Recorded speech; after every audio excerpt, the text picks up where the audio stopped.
Sam ने यह जानने के लिए जाग लिया कि वह एक अजीब जगह में नग्न था। वह जल्दी से खड़ा हो गया और चारों ओर देखा, लेकिन एक छाया के बिना एक रेगिस्तान से घिरा हुआ है। अजीब बात यह है कि कोई फर्क नहीं पड़ता कि कितनी जोर से वह एक ध्वनि नहीं बना सकती है। उसे संदेह नहीं था कि क्या वह रस्सी से काट रही है। इस समय उसने एक बारकोड देखा, उस पर एक नंबर था। यह क्या है? उसने अपना हाथ खरोच दिया।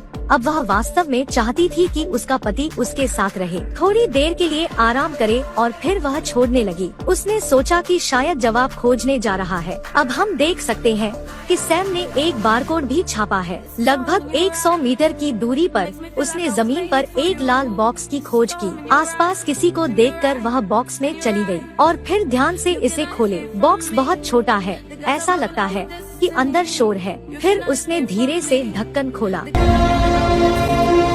यह एक घड़ी निकला। उसने तेजी से देखा कि यह एक चबाने वाला मजाक था और वह धीरे धीरे नाराज हो गई। वह खड़ी हो गई और यह दिखाने के लिए कड़ी मेहनत की कि वह अब मजाक नहीं करना चाहती थी, लेकिन लंबे समय तक लहराते हुए कुछ भी नहीं दिखाई देता है। बाद में वह जमीन पर बैठ गई और अब कहीं नहीं गई। देखे कि लोग क्या कर सकते हैं। जैसा कि अपेक्षित था, यह प्रभावी है। एक नग्न आदमी दूर नहीं दिखाई दिया। उसने उसकी धमकी दी। उसने जल्दी से उसका अभिवादन किया, लेकिन वह अभी भी डर गई थी और वापस आ गई थी। पीटर को पता था कि उसकी उपस्थिति ने उसे धमकी दी है, इसलिए उसने स्वर्ग की कसम खाई। शरारती टिल्ड, मैं चाहता हूँ कि वह ऊपर देखे और देखे। उसे पता चला कि पीटर के पास एक बारकोड भी था। यह सोचकर कि वह पीड़ित भी था। उनके अनुसार वह आकाश की ओर देखती थी। जब वह देख रही थी तो वह गूंगा हो गया था। आकाश में 2 चंद्रमा है, नहीं 3 सही है। उन दोनों को समझ में आया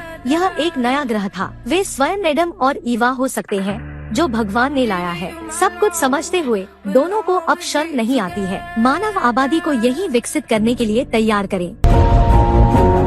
अचानक घंटी बजा। यह पीटर के हाथ में घंटी से निकला। वह जल्दी से दूर हो गया, लेकिन इसने वातावरण को बर्बाद कर दिया। लेकिन वह नहीं जानता था, जब घंटी बजती थी, एक रेड लाइट बीम ने अपनी पीठ पर बारकोड को स्कैन किया। यह कहानी हमें याद दिलाना चाहती है, यह मानना बेहतर है कि ईश्वर में विश्वास करने के बजाय एलियंस